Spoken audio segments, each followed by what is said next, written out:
Smith Teten, March the 12th, 1985. Mrs. Teten, where were you born and when? I was born on a farm 1 mile west of Woodward on August the 16th of 1905. And give me your parents' name, your father's name. My daddy's name was Alfred Washington Smith. My mother's name was Lucinda Risher. How do you spell that last name? Risher, R-I-S-H-E-R. Mm-hmm. That was her maiden name, Lucinda Yes. Risher. Yes. Now, your father's parents' name. Well, my father's parents' name, they were Smith.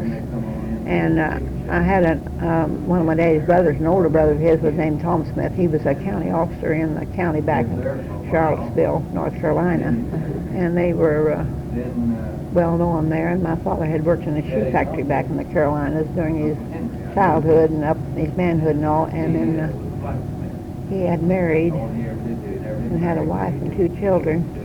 And this is in the late 1890s. And there was a bad diphtheria epidemic, and they all died. All of his family died from that diphtheria epidemic. And then he just went to pieces and even got to drinking, you know, and his family sent him to Fort Worth, Texas to work in a big boot factory because he had grown up, you know, and had learned to make shoes and boots and things like that. That was his training. And then, of course, he spent some time in Fort Worth and then came to Woodward, Now, this Oklahoma. is your grandfather? This is my father. Your I'm talking father? about. And then my father came from Fort Worth to Woodward in the late 90s, about 1897 or in there somewhere. And he first worked for, he went to work for Mr. Hunter, who was, had a boot shop. And he went to work for Mr. Hunter for a year or so. Then he went in business for himself before 1900 and had his own boot shop. And when was he married? Well, he and my mother were married around, I think it must have been the first part of 1890. I mean, around the first, about 1900 was when they were married, or 1899 I think is when they were married. And then I had a brother born in 1900. All right, now tell me about your mother's parents. Well, my mother was born in Mississippi, but she was, her family moved when she was a baby to East Texas. And they were down around Haskell, Texas. And down What was their names? Her name was Risher. But I can't remember what her father's first name. I used to know, but I don't. And I did have a Bible on that, but I can't remember their first name. But their names were Risher. And they'd had, of course, they'd had slaves, you know, back during slave time and what have you. And a lot of his help, though, that they'd been freed and all, but they still continued to work for him because he'd been a good man, you know, and was good with them. Yes. Good to them. And they, Did they go by his name? well, I think so. I think they did, a lot of them. I know a lot of them did. They went by their master's name. I found that out, too. I spent about a year or so in Mississippi down at Columbus and Macon, Mississippi, and Columbus, and then, of course, we traveled all over Mississippi on weekends, you know, just seeing the country and things, and going to Muscle Shoals in Alabama, maybe Alabama, places like that. But that was when I was married. But my mother's folks so came from Mississippi to Texas, and then her parents died though in Texas, and then the girls all began to, the family, brothers and all that. She had a brother, or 1 or 2 brothers in their family that moved here to Woodward, and she came to live with them. And that's when she met my daddy. And that was in the late 1890s. Where did they set up housekeeping? They, Daddy had well, he had a farm that he had. What did they do back in those days when they got these farms? File on the farm? He filed on a 160-acre farm, which was just a mile north of, or a mile west of 22nd Street.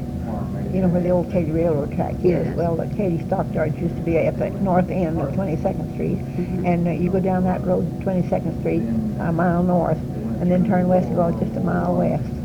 And you touched his farmland before you got to the next section, but you turned down the section north to go to his home. And he built a home there back in 1900. In 1900? Yes. Of course, he could have filed on that farm prior to that, maybe, but I do remember that at the time of their marriage, but that's where they went to live, on the farm. Did they get a real good farm? Well, they had a pretty nice farm, yes. He had some bottom land, and they had a big lake on the place, and then, of course, later the Katy Railroad went through his land and all, but he had a pretty nice farm. Oh, that's good. What was your chores and what was your duties as a child growing up? Well, I just grew up and went to school when I was younger, and at 12 years of age and 13 and all, I began to help my daddy in the shoe shop. That is, I started doing his book work for him. But I had a lady friend, her name was Leila Hurd at the time. Her name now is Leila Peak, and she's in the Woodward nursing home. Well, And she's close to 90 years old, I think, late 80s and close to 90. But she taught me to keep books. In fact, she was a city clerk back when I was 12 years of age. That would have been I was born in 5, and that would have been in about 17 that she was city clerk here. And I went down to the city hall, and she took me down there at 12 years of age and let me fill out the water, and see, the city owned the water and light company then. And she said I was smart enough, and she let me fill out those cards, with the amounts and all, that made you feel good, too? Well, yes, and I told her, I said, Leila, I said, can you trust me on what I'm doing? I can remember saying that to her.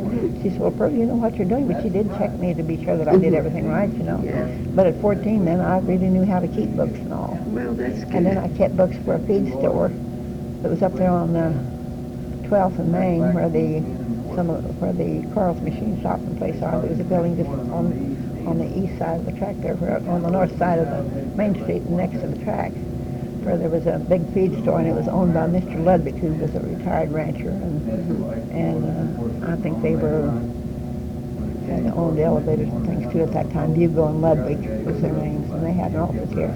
And Leila later worked for them after she'd been there in the city also. She was secretary. She had been a school teacher prior. She was my younger sister's school teacher in the first grade when she first came here. But I started keeping books at 14, and when I graduated from high school, I went through high school in less than 3 years, and then I went to business college in Oklahoma City at Draughon, and I took a 3-year course in 6 months in bookkeeping because I knew what to do and all, and I was able to do it, and I was good in math too. I broke several state records in math, and then I only spent 30 days going through the Gregg shorthand manual, but then I went from there in 25. I went to school in the fall of 24 and the spring of 25, just for 6 months, and the 1st of April I went to Shattuck and worked for Engel Brothers as a bookkeeper and accountant. And that's where I met my husband. He was. Well, let's go back to. Do you remember the First World War? Oh yes, I had a brother in the First World War. I remember the Mexican War, honey, too. Oh, We had the Mexican War, prior to that. And let's see, what year was that? well, I should have looked some of that up. I can't remember the years, but it was back. It was prior to our First World War, because we had trouble down on the border and all, and we had our armies and all down there, and that's when we had Villa. Was that his name? Yeah, I think. Villa he was the one that was causing all the troubles, I think. I think so. And but they had quite a bit of problems with Mexico at that time, and that was sometime in there in the early teens, I think. And I can't remember. Can you tell me about the outcome of it and what happened? Well, the United States ended up okay in it, They got their situation straightened out and all. But I do know they had quite a bit of trouble at that time. And I can remember the starting of the Second World War when they began to draft their men, Well, do you remember, was your brother, the brother that was in World War I, did he come home all right? Oh, yes, but he got in early. He got in, let's see now, he was born in... I don't know whether he was born in 1900 or 1901. I'm not sure. I believe he was born maybe in 1901. But he was only 17 when he got in the Army. And they sent him to Seattle. He was up in Washington, but he was in the Signal Corps deal. He was a brilliant kid. He was very inventive and all. He perfected the first wireless television stuff here in Woodward when he was just a teenage kid. Yeah. And he built sets and all. And we had a mayor, Mr. Kent, who was mayor back in the teens. And he took him under his arm and did a lot of things for him, and tried to encourage him about going to college and all, but he never did go to college. But he had He was a real good artist. He could just draw and do anything, but my daddy was very artistic in his boot making and things. I used to watch him make boots, and he'd cut out a piece of leather, and he'd sew the most beautiful designs on them, and he didn't draw them or anything. He just put them in the machine, he sew them on the machine, you know, and they were just perfect. But he made boots for all the cattlemen. We had the Coopers, all the father of the Cooper boys, and Dick and Hal, and Colonel Pettyjohn. He made a special boot shoe for him. And then we had A.W. Anderson, who was an attorney here and had a club foot. Daddy made his shoes because of his bad foot, you know. And then we had a Mr. Wright, who was the father of Mrs. Trigo, of Orland Trigo's grandfather. Mr. Wright was his mother's parents. And he had a son, D, that had a crippled foot too, and Daddy made. But my daddy could really do things, so he was very good about everything, and he had a real good business in the shoe business. Any famous cowboys, other cowboys that he's made boots for? Oh, well. Or famous people? Well, we had, and the Selmans, he made for the Selmans too, you know, Bob back in those Selman days. and For his dad? Jim Selman, the old Jim Selman. I don't think he ever did for Bob maybe, but he did for Jim Selman, the father. And in fact, my mother dated Jim Selman back when she was a girl, back before 1900. She had some dates with Mr. Selman. Well. And before she married my daddy, you know, and she knew him. And of course, I can remember a lot of, all about those things too, often from what they told, you know, what they tell you and all when you're kids growing up. Where were you on Armistice Day? On Armistice Day of the First World War you're talking about? Yes. Well, we had moved into, we had this farm, and we lived there until I was born in 5, but we moved into town in 9. Daddy built a house, and town is on 16th and Texas. It's a block south of where the courthouse is now, on Texas Street. There's an apartment house there now. But Daddy built a house there and moved us all into town because of schooling and everything, you know. So we'd spend the summer, we'd go back out to the farm in the summer months, but we lived in town during the winter months to go to school. So we lived there up until Daddy died in 31. And What did your daddy raise on the farm? he raised pigs, and he had horses and cattle, and but he raised quite a few pigs, and we had wonderful gardens back in those days. I remember we had good seasons and all too, and we had a wonderful orchard, you know, and we raised lots of, we dried our own fruit. Mother dried apples and apricots and things like that, you know. We had a cement chicken house, and she'd go out and put sheets on that top of that chicken house, you know, and put her dried food on there, then cover it up with cheesecloth or something, you know, to keep flies and things from getting to it, you know. And that's the way she dried her fruit. My mother did too. But we had, and of course we had to take baths back in those days in tubs and all. And a lot of times my daddy would have the water hauled from the river for us to use to wash with and things. We had deep wells, but they were 110 foot down, and we had a cistern too that we had drinking water out of. And we had a big old house built out there. And That was quite a family to wash on the board too. oh yes, it was.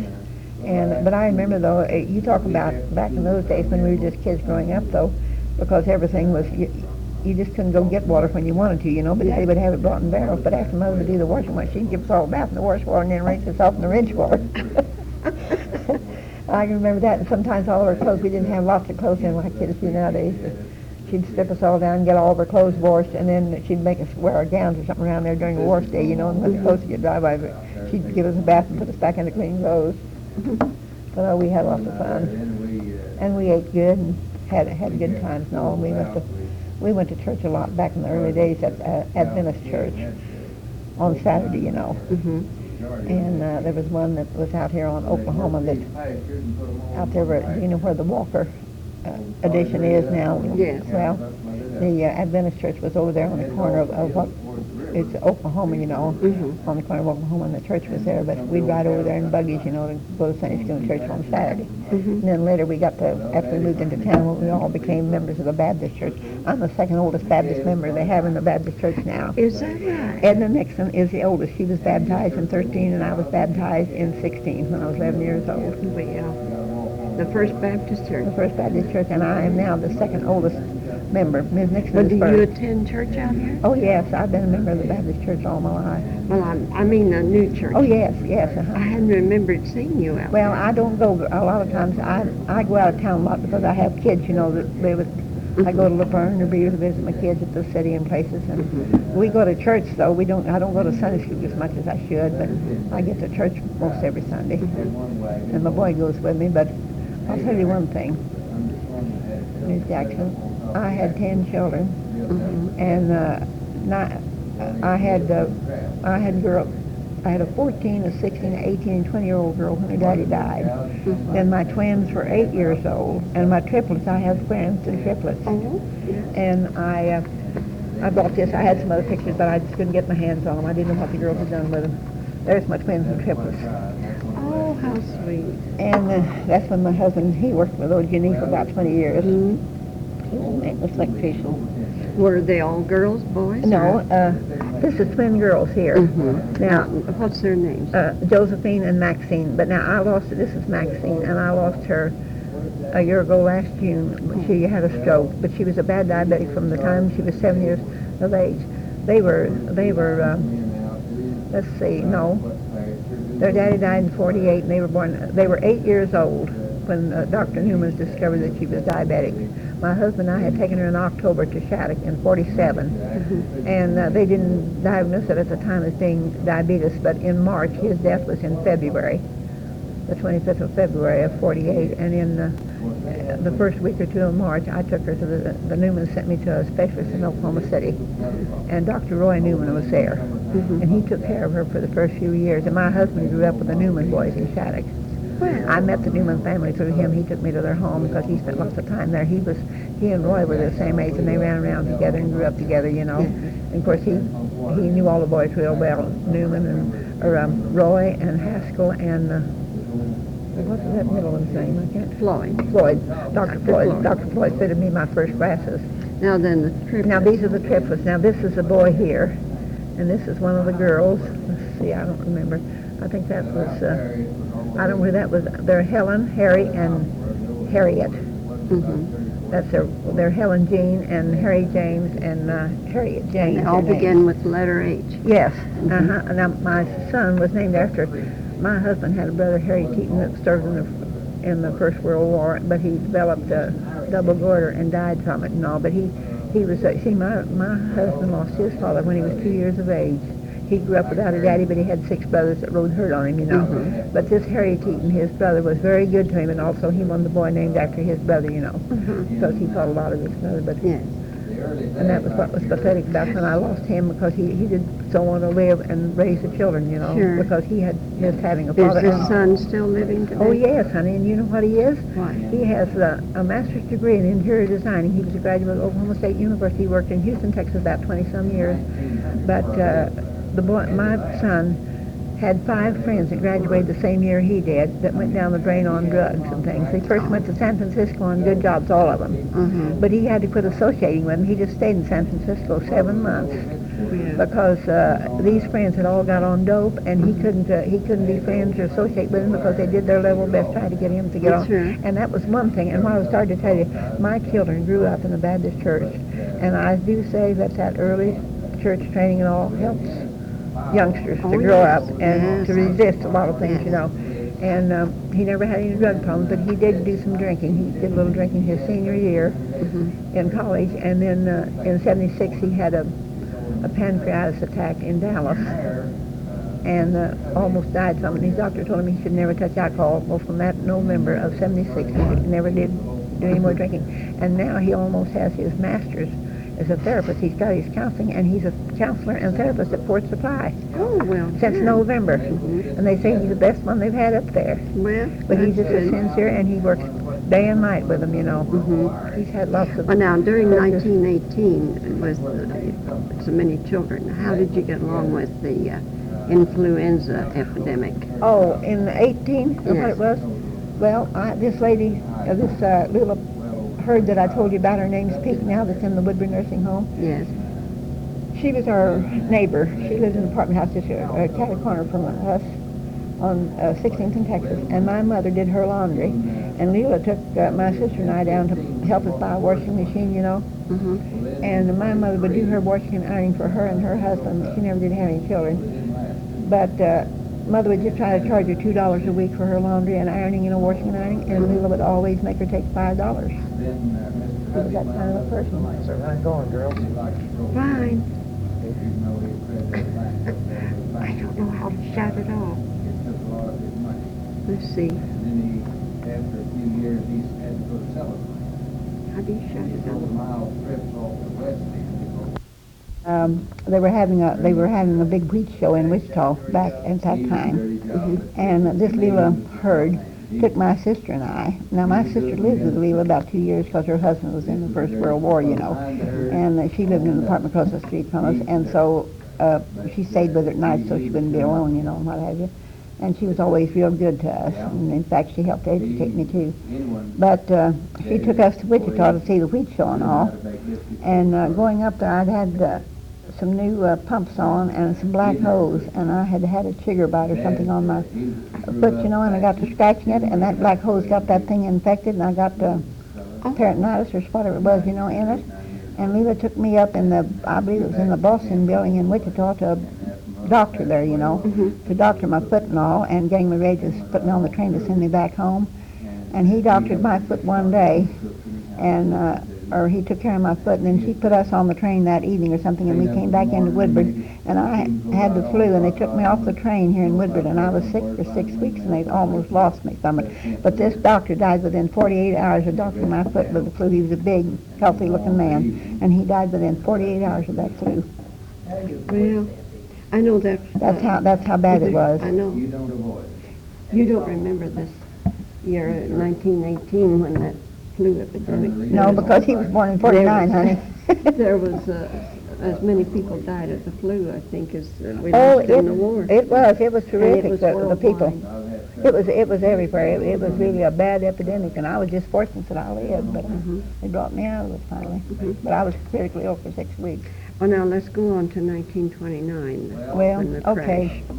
Well, like I say, and after the war, then I went to the Carolinas with my dad in 19, and I was just 14 years of age then, and he took me back there because he said I talked a lot and I could tell him about everything in Oklahoma, which I did. And that's when I met his folks, his father and brothers and sisters and all of them. They were a real nice family. And then in the 20s, of course I was in high school. I graduated in 24. Yes.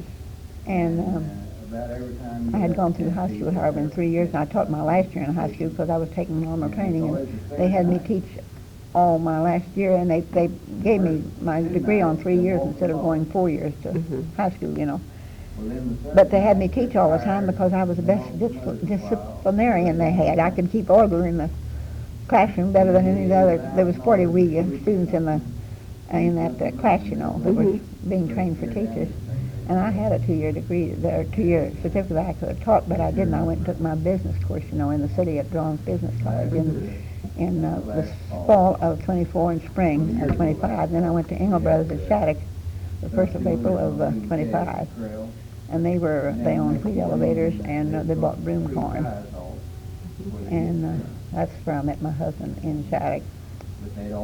Then we came back to, he went to... And were you married in Shattuck? Yes, we were married in Shattuck by Reverend Dan Kerb. He was a Baptist minister. I was a member of the Baptist church there. And I taught Sunday school there, and I was a Sunday school teacher during my younger days and what have you.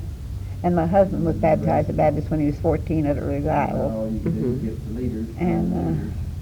well, then you were married in what year? I was married the 17th of April of 26. 26. But my husband took a job with a utility company out of Kansas City that sold, what's these kind of engines? Fairbanks Morris. Is there a Fairbanks Morris engine or something? Well, anyway, he took a job with a big company that was selling and installing those in the Mississippi and Alabama. And we went to Mississippi and Alabama for a year. He built high lines for them through swamp country and everything like that. And we were down there for about a year, and we had lots of experiences down there. I saw a Negro man killed one time that had raped a white woman, and I was within a block of where I saw him. They burned him at the stakes for the way they killed him. That's what white people did back in. That happened in 27, in the spring of 27. And Do you think he was guilty? well, I don't know. Did they prove it? I think they proved that he was guilty.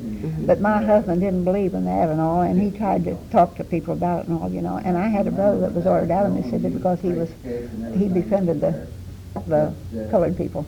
Of course, we call them colored people. You have to call them black people now. We're supposed to call them black. And then I saw a Negro man stab a Negro girl on the streets of Tupelo, Mississippi when I first went down. That happened in the intersection. He stabbed her to death, and they only gave him 2 years in the penitentiary for killing a Negro woman, but then they kill them when they do something to a white person. But that was back in the 20s, honey. Yeah, that was back in the in the 20s. 20s. But my brother was ordered out of the state of Mississippi because he allowed colored people to ride in the car. He'd take them out on the jobs and things, and he was nice to them and everything, and my husband was nice to him. In fact, my husband was criticized by his company because he paid the Negro. He had some real good mechanical colored men that were good. They were good. They could do a lot of things, you know. They could weld and do a lot of things better than a lot of the white men could, and he could pay them white wages, but they discriminated, you know, between colored people and white people then.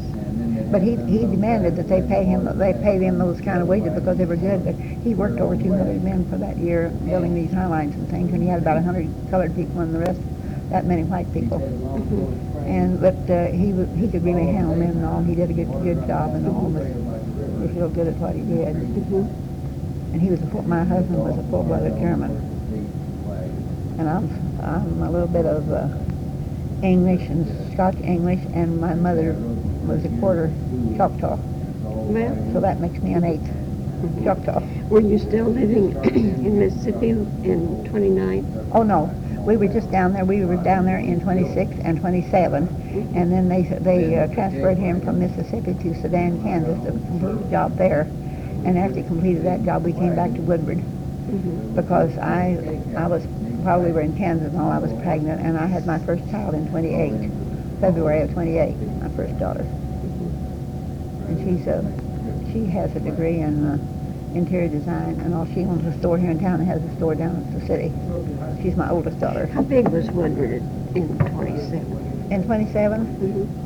Oh, I don't know. I think they used to say it was around 5,000 or 6,000, something like that, and then it started growing, you know.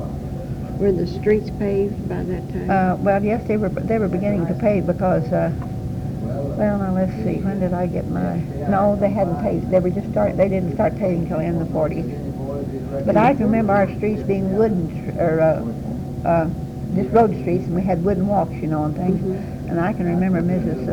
Trigo, Orland's mother, riding a big, beautiful horse down Main Street, you know.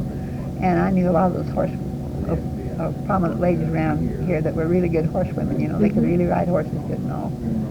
Did they ride in the parade? Oh, yes, they were in parades and things. And then her daughter, one was a rodeo queen one year, you know, because they were good riders, too, of course.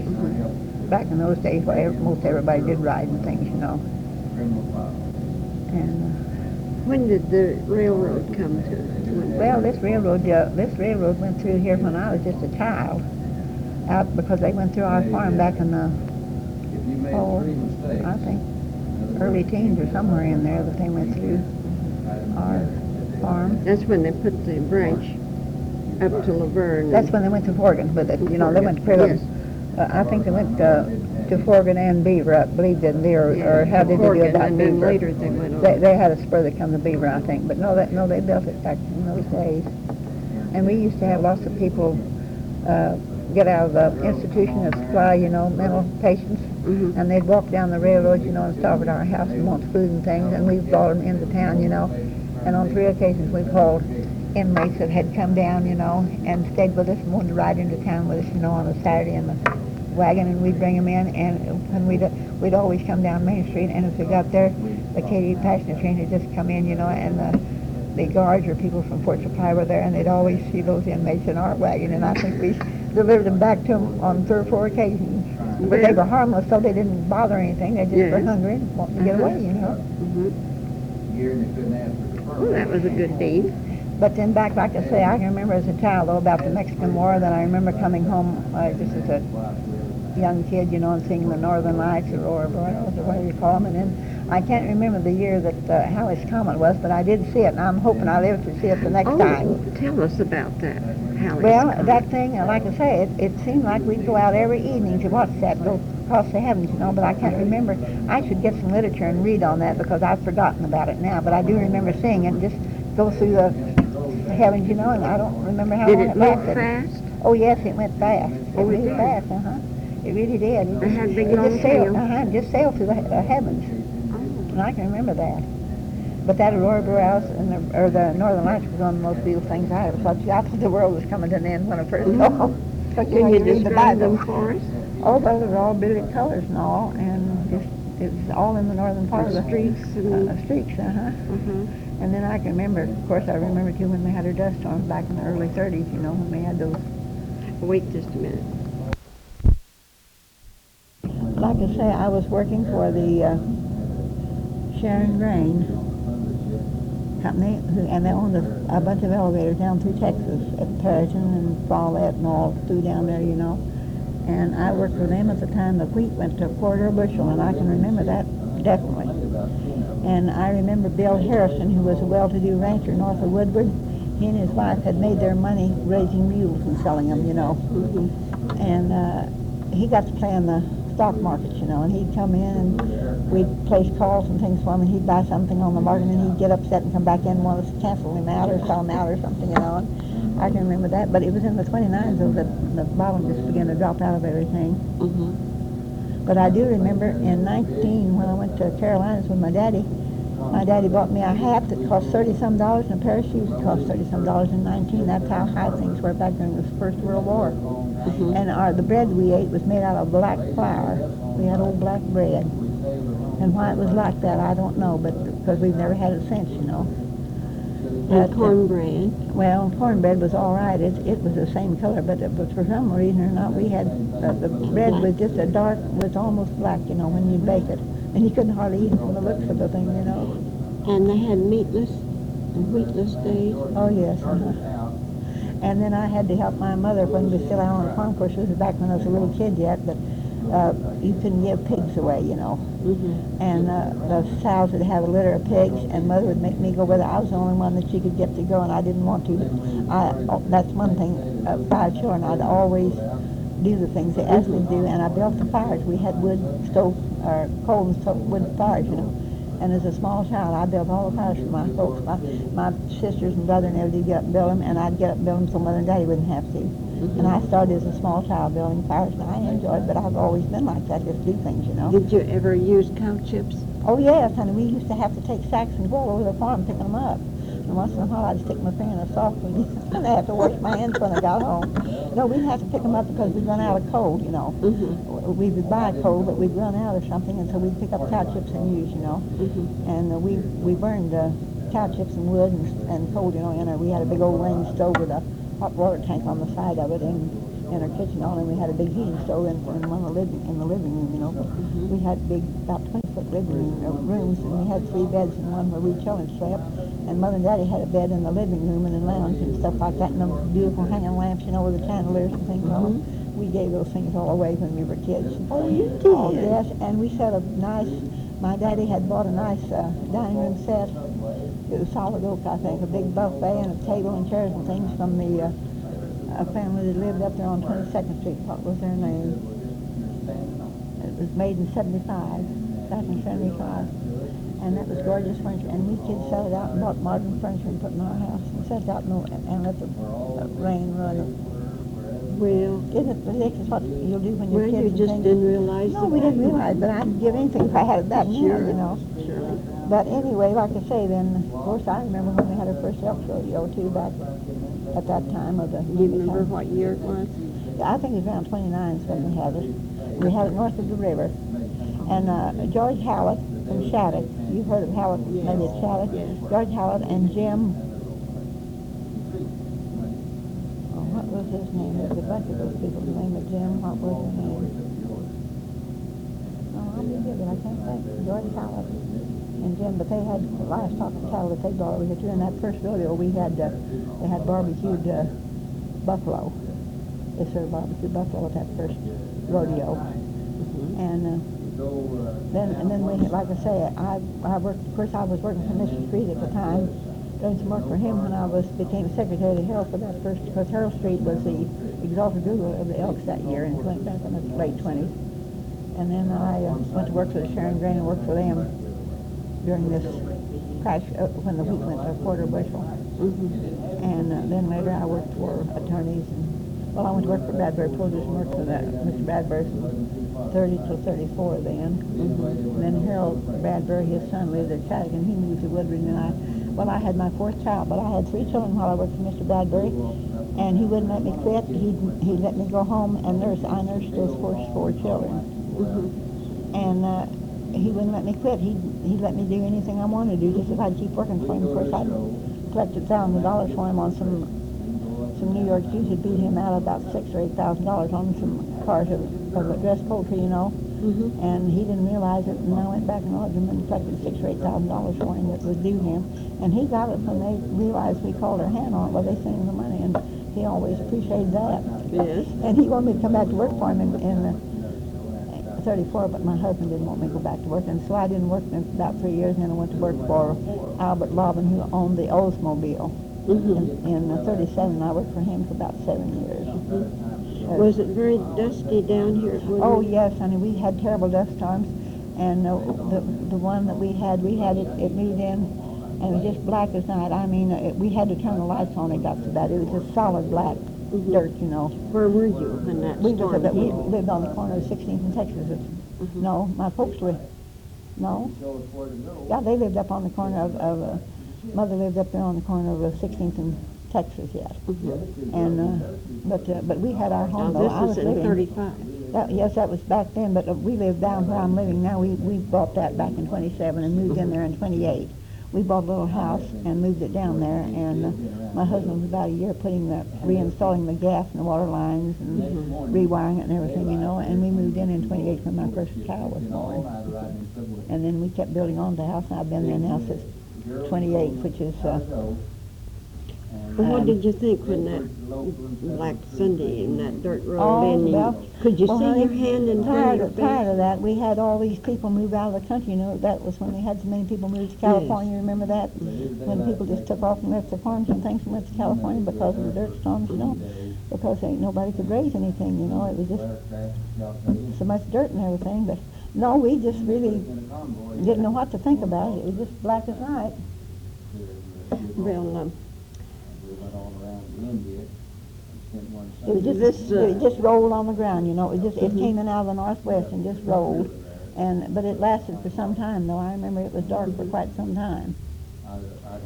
And where were you when this hit? Well, I think I was up at my mother's at the time that it hit. I think I'd gone up there.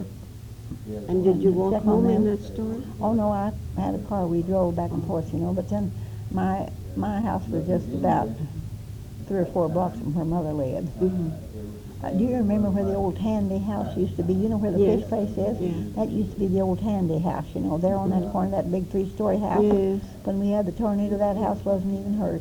It blew some shingles off and that's all, but when they tore that thing down, it had huge timbers and things in it. I know. And it could have never blown away, but it did lose some shingles, and that's what happened. We have I'm just a block, in the block south of the fish place now on 14th Street, and our house is stucco. And we were the only house around there that wasn't damaged, other than we had some shingles blown off and had water damage from the snow and the rain, you know. And that's what the only thing that hurt us was water damage. But our house that stucco held that house together. How did you help in the tornado? In what way did you help? Well, we had a business at the time, and we were down at our business at 5th Street, and we looked out the windows, and we thought a train had blown over, you know. And I think it had, or something up there on the Santa Fe tracks. A big train had blown over and was on fire, you know, a Santa Fe train. And we got in our car, and we had trouble getting home because there was just timber and stuff everywhere, you know. But we got home, and then my husband left me and took the car, and he left and went down to the OG&E plant. He had quit the power company. Well, this was in 47. He'd quit the power company in 46 because of his back injury. He'd had an injured back, and it was a freak accident. He'd slipped on a pavement reading the crippled young girls home up here. This pink stucco house on 7th and Oklahoma is. They had a little house out behind with a cement runway, and he'd read her meeting, was walking down one February morning in 42. and he stood on his feet went out from under him on the ice, and he fell and struck his back against the retaining wall there and broke his back. He had 2 feet cracks down on the small of his back, but instead of going into the office, he continued reading me. He read the whole town of Woodward that day. And he went to bed that night, and he was paralyzed, and they had to come move him. He couldn't move or do anything, and they moved him down to the doctor's office and x-rayed him. But he had a back injury from it. And of course, that was in 42. Then the next 2 or 3 years during the war, he worked day and night because they sent all the younger linemen, to the war. And he tried to get in, and they told him to go home, that he was needed more at Woodward here. But he was the only electrician here in Woodward during the war years. He'd work all day for the power company and work nights on jobs and things, helping people, because we'd had 2 electricians that went out to the air base and worked for the government, Well, did you go and help with injured at the hospital? I didn't go down there right at the time it happened. I did later, because I had all those children at home. I had I had all 10 of my children then. Oh, well, you needed and my mother was there. See, and I was home, but my mother was not upset. So I had a cool-headed mother. She never got. We never could get her in the basement. We had a lot of bad storms after the tornado, and she'd never go to and my husband had he started basement course at the time of his death in 47 he started, and it wasn't completed until 48, but he died in February of 48. And my storm basement is my front porch, and I have a doorway off of my front bedroom that goes into there. But mother lived till 60 with me. I had my mother in my home from 31, when my daddy died in 31, till 60. Wow. And she never did want to go to the nursing home anywhere. I had her there that long, but she helped me raise my family, though. But I had to keep a housekeeper with her because Mother had spells. She had hardening of the arteries and all, and she had she'd have spells, They were saying was epileptic, but they were not epileptic spells, but she'd fall, Kind of a seizure, the heart. It's a seizure, and it was caused from this heart condition and everything, So we had to keep somebody with her. I had to keep a housekeeper with Mother after my husband's death up till she died, because we couldn't leave her alone. But I had a lot of real good friends that came and didn't charge me much. They'd come and help me. People were wonderful to me, raising my children, though. Miss Jackson, they really were. People are nice, but if you're trying and all, people will help you. They really will, and that's why the Lord helps you too. You've got to, you can ask the Lord for things, but you've got to help yourself too, because the Lord just won't do it for you now. That's right. But He will help you. But I do know that, and all my children are Christians and all, and I'm thankful for that. Yes. Well, let's go on to World War II. Was your son in World War II? Oh no, honey. He was just he was just a boy. My youngest child in 48. See, now my husband worked during the war years for the OG&E company, and that's where he just killed himself working. Dr. Newman said he just hard working exposure and just didn't take care. He just worked himself to death. And but anyway, during the war years, my husband worked day and night, and then, like I said, there were no electricians in town, and he went and took care of other things for people, at nights, and worked day and night for everybody. But my baby was 2.5 when her daddy died. My triplets were 5, and my twins were 8. I had 6 children under 8 years of age at his death, and then I had the 4 older girls, but one of them had just got married. The oldest one got married. But well, did you help with the Red Cross in any way? Oh yes, I helped do a lot of things, and I've belonged to BPW, the Business Women's Deal and what have you. But I was so busy, honey, because I kept books. I started keeping books in 50 when I went into the courthouse. I started keeping books for Bob's and Drug. I had to, because my salary was 2.25, my grocery bill was 3.25. And I'll tell you something that happened with my husband, and he felt bad about it. He had $100,000 worth of insurance with OG&E. And he quit OG&E a year and a half before he died. Well. And they came and offered him a manager job if he'd come back, and he said no, they could have offered to him before he quit. But he lost that insurance, and all I had was $10,000 on him. And it took that for his funeral expense and hospital bills, because we lost his hospitalization too, And so I had to work, and I kept books, and so I wasn't as I went to some of those things, but I wasn't as active. Because I was just busy keeping books and making a living and raising those children, and I did send them to college. Of course, I borrowed money on the home and every other way to help them go. And they help me now, though. Her birthday, they give me $1,000, and they bought me my last 2 cars. I've had 2 old cutlasses, and they bought and paid for them, and they just do a lot of nice things for me all the time. I never have to buy clothes or anything. They just buy things for me. But I do have all my children still living except the one twin girl that died from a stroke. Well, that's quite a record. But I can remember as a child of running up and down the streets, those all the old vacant hotels, you know, that we had up and down Main Street. And we kids, we'd come from school and go to Daddy's shop, you know, and he didn't close till 6, and so we'd. And back in those days, well, you didn't worry about kids running up and down the streets, you know, because there was nothing to bother them or anything. Things didn't happen to kids then, you know. And we'd go down to these old hotels and places, and they had verandas clear around and things, and we'd climb upstairs and run up and down those verandas and things, you know, on the tops of them, you know, look at the town and stuff like that. And we had a opera house here, and of course I can remember back when we had a Brody house over north of the tracks, you know, where they had the blue swimming and what have you. And we had a prominent attorney that played stud horse over there and all that kind of stuff. Was that Temple? Oh, no, That was after that Temple's was time. Alexander, the attorney Alexander. You heard of him? Yes. We had a Hal Alexander who was a brother to him, and Hal was in the courthouse. I think he worked in the courthouse or somewhere. And I went to school with his kids. They lived in that big house up there where that dress shop is next to Tom Wright's office on Main Street. That was the Hal Alexander house. But this Charlie Alexander lived down here on 8th Street in that two-story building that he owned there, you know, and this Ethel Alexander was his wife, but she was his secretary, and she got pregnant and had a boy, and he married her, you know, finally, and then she had another son, but she did get pregnant before she was married and all to him. But I'm kind of bitter towards her because my dad had a farm, and he bought a piece of property from Mr. Alexander up there where up there where, well, you know where that little Katie's restaurant used to be. Well, Daddy had the building next side there that he bought for $3,500 from Mr. Alexander. He paid me $500 down, was paying $500 a year, you know, and we had some bad years, no crops or droughts and things, you know. I went with Daddy to Mr. Alexander's office. So Daddy just had $300 to pay on a $500 note, and Mr. Alexander started to take it, and Ethel, his wife, spoke up. She wasn't married to him then, though. She was just a secretary. He said, you've got to have all 500 of it. And Daddy couldn't get it, so he foreclosed on Daddy and took up his farm that he'd been offered $8,000 for and got his property back in that farm. I've always felt bitter about that. Oh, I know lots of things about people in this town, good and bad. Tell me some of the good. Well, there's lots of wonderful people here in Woodward. Any one particular one that you got in mind? Well, this one lady, this little pig that I told you about, she was such a good friend to all of our family and all. And then, of course, we had Mrs. Gerlach.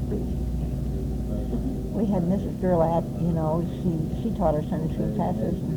You remember, you heard of the Gerlachs too, you know, that owned the grocery store. They lived in a big house up there where the telephone office is now. Oh, there's lots of wonderful people here in Woodward. No, honey, I'm all right. Thank you much.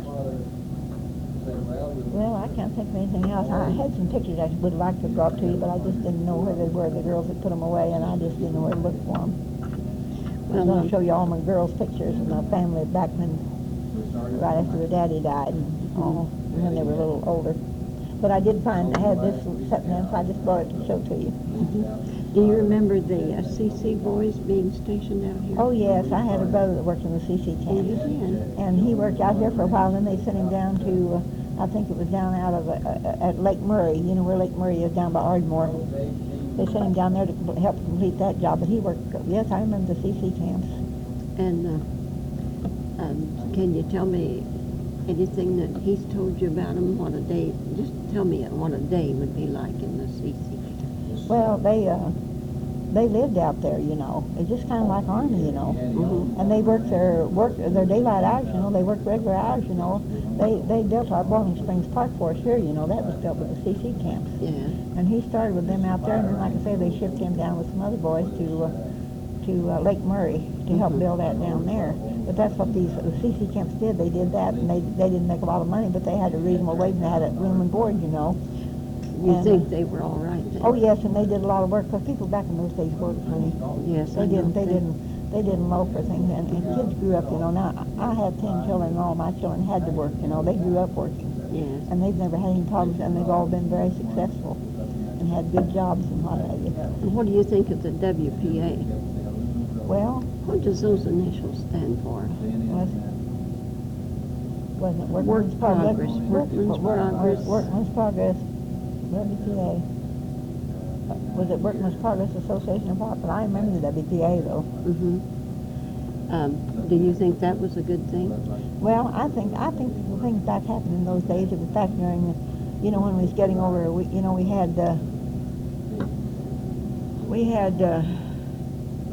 had Woodrow Wilson. I can remember his presidency, and then I'm trying to think when Woodrow Wilson went in. I'm not sure, but it seemed like it seemed like Wilson was in there back at the time we had the Mexican War. It seemed like he was. Seemed like he was in there for two terms or something. Mm-hmm. And then we had, of course, Coolidge and Harding in there somewhere. And then we had, who did we have? Who was it we had now before Roosevelt? Hoover. That's what I was trying to think of, Hoover. And what did you think of Hoover's administration? Well, we were at a standstill there through Harding and Coolidge and Hoover's administrations. We were at a standstill. Yes. And then Roosevelt came in and things began to, we went through the Depression, see, with them. Mm-hmm. And then we began to come out of it under Roosevelt. Mm-hmm. And of course, maybe he had too many programs and things, I don't know. But anyway, that's when they inaugurated the CCC camps and the WPA and all that kind of stuff. And it did help us to recover, and get back on our feet and to provide employment for people that didn't have jobs and things. That's right. And our president now gets up and tells about how many people are working and all, and he's just as wrong as he can be, because there's a lot of people out of employment. Yes. You know that, and it's pathetic, and living conditions and rent and things are so high. Mm-hmm. Do you know that I spend almost as much money just to feed myself now as it used to take to feed my 10 children? I would agree with They're that. that high, and my utilities, I've got the same heat. I have the same wall heaters that were put in my house in '48, and all during my school, had my children home, and up till they all graduated and left home, the biggest heat bill I had was $19, and I'm paying $200 and $250 a month now for gas bills, and in the summertime I pay that much for air conditioning. I don't have central air and heat, because my house was built back before we had all that stuff, and I have a big window cooler, and if I run it, it costs me $200 to $250 a month to run it, and I used to run it for $30 a month, $1 a day. And my utilities right now are, and telephone, water, and lights, and all around $350 a month. Oh, that's To live in my big house. I've got a 2,000 square foot house, and it cost me that to live in it. 2-story. No, it's just a one-story house. One-story? Honey, we had a little house to start with. We bought a little house and moved it, and my husband built onto it. He built on 3 back bedrooms to it, and then started a new living room, because we had a living room that we wanted to make a dining room out of, and so he started building this storm basement on the front of the house, which was my portion in a 14-by-20-foot living room, and I finished up. He started back prior to his death, but I finished it up. But it's terrific what we're paying for things now. And if I have a good retirement, but like I say, for years I made around $1,500 a month on bookwork, but I don't do that anymore. I've cut out a lot of stuff. I've had too much to do, and I'm just picking up about $700 a month now on bookwork I do. But that helps me pay my bills, but it takes it all to live. Yes, that's right. Begin with your oldest child and name your children for me. Well, Christina. Is she your oldest? She's my oldest daughter. Christina is my oldest daughter. Christina Lou. And Christina was born in '28. And Billy Florence, the girl that owns the funeral home in Beaver, was born in '30. And Dixie Nell is married to a Wofford boy, B. Wofford at Laverne. Yes, I know her. She was born in '32.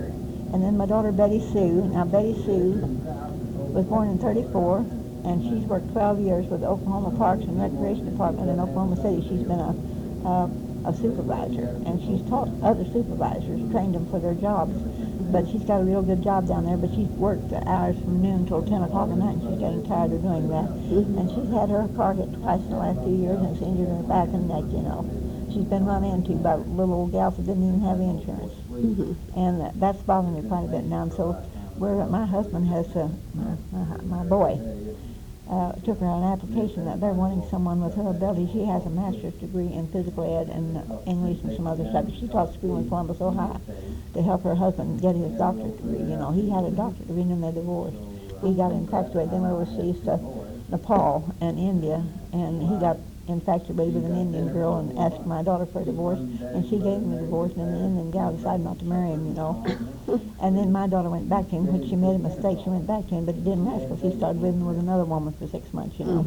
So she gave him another divorce, and her children, she had a boy and a girl by him, and the girl was 14 and the boy was 10. But the 14-year-old girl, they were in Illinois, and Betty was going to come back to Oklahoma because she had to get away from him because he was a very belligerent, overbearing type of person, you know.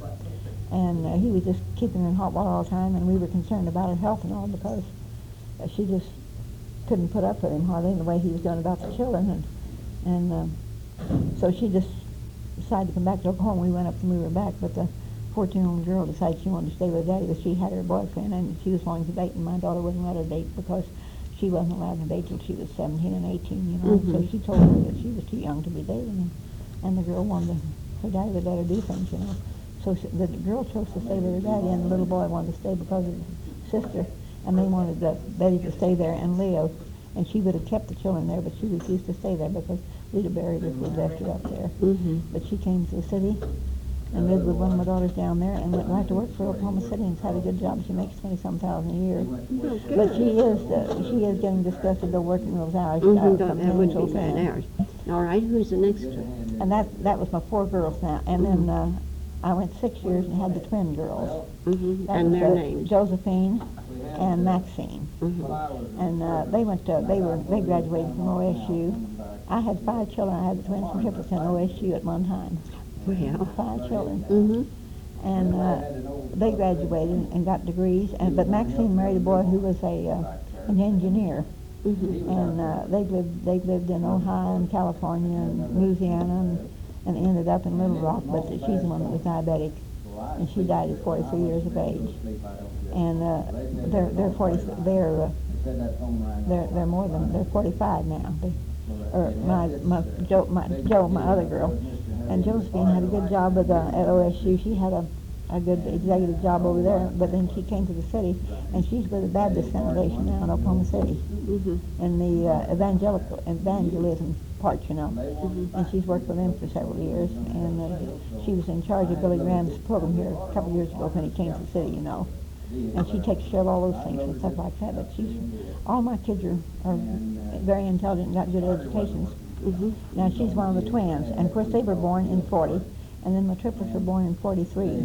Well, I had 2 girls and a boy, and my boy, like I say, he has his degree in interior design and also has his, he likes this semester having his doctorate degree now, and he's therapist. He's got his counseling and likes this, but he's going to school at Alba. He went last night to Alba, and then tomorrow he goes to Enid to working on his... Does he live with you? He's living with me, honey. He doesn't have any family. He just has a dog. And he had a horse, but he sold his horse in Texas. You know, he lived in Houston. But the doctor told him, see, he ended up with shingles the 1st of July of this last year. But he was working himself to death. He was like his dad. He was putting in too many hours.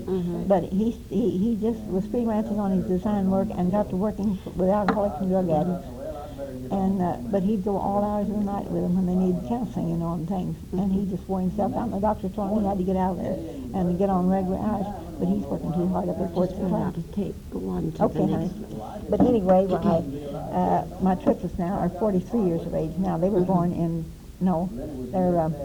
they're 42 years. They were 42 in January. They were born in 43. And then my baby, or Kathy, was born in 45, and she was just 2.5 when her daddy died. And she graduated from Weatherford. She went to Weatherford. And then now one of my triplet girls is with the Wichita school system. She teaches in the Wichita school system in Wichita, and they send her all over the country to meetings and things because she's real good about children and things. And then the other girl, her husband's with the Will Rogers Aviation deal in Oklahoma City. He's been there for years, ever since they're married, and she has 3 children. Her boy's a freshman at OSU this year, and she works with She just went back to work this year, though, when this boy went to college, because they needed money to help. You know, it's so expensive going to college now. And she went to work she's working for Now, is this Kathy? no, Kathy's my youngest girl. She's the one who lives here in town. This is Harriet Jane, is the one that's in the city, and Helen Jean's the one in Wichita. They're the triplets. All right, let's talk about Kathy. Well, now Kathy is the one that's, she went to Weatherford, and she worked for the Woodward Savings and Loan for a number of years, and then when she got married, and she worked 9 years, and then when she had her first baby, a boy, but she quit working. She doesn't work, only she does bookkeeping on the side like I do. She keeps books for the Northwest Carpet and Tile and for my daughter. She keeps for her business in the city and for this business she has here. But they're a nice bunch of kids, and they've all been wonderful to me. Well, I know they have, and I know Christine quite well. Oh, you do? Yes. We worked together in the Eastern Star, and I learned to love her. Oh, that's when she was lived up in Laverne. Laverne. She lived up, you know, at Ralston for a while and all, and then lived in Laverne. But, you know, she had to quit her husband, and the poor fellow just drinking himself to death. That's what they tell She me. has Richard. She has 2 boys and a girl. Her daughter, Sue, married a doctor. They're at Glenwood Springs, and Sue just had a baby at Christmas time, and she's 33 or 4 years of age, which had this first baby. But she has a design store, too, in Glenwood Springs, and her husband's a medical doctor, and also he's a psychiatrist. Well, has Chris married again? Oh, no, she's never remarried. And then Richard, the youngest boy,